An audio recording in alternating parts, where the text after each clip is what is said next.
akụkọ maka ọnwụ mmadụ.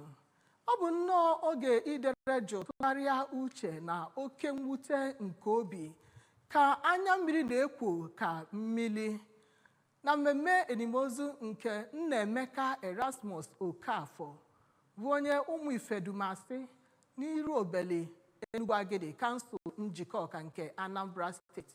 Onye nta akụkọ anyị ndị na-elu ọnwụ ike wetara anyị akụkọ a nke ị ga-anụzi n'uju ugbu a.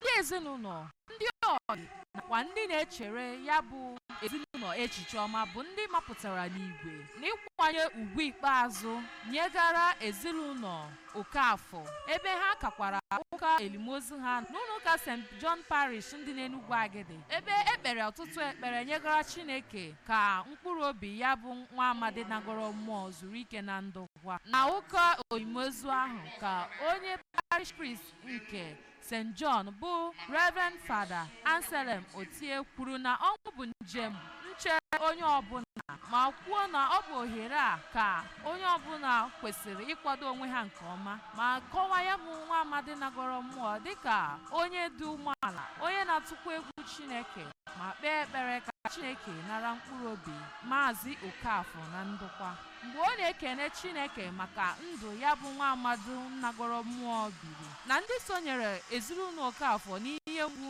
nke ha na-agabiga, nwanne nwoke onye nagoro mmụọ bụ Mazi Emmanuel Nnaemeka kwuru na nwanne ya nwoke bụ onye nke biri ndụ ndị mmadụ, onye na-anọkwa ọgụ maka udo na ọganiru nke obodo ahụ, maka na onye ọbụla ndị nke bịara ịnọnyere ha na oge ya bụ ihe mgbu.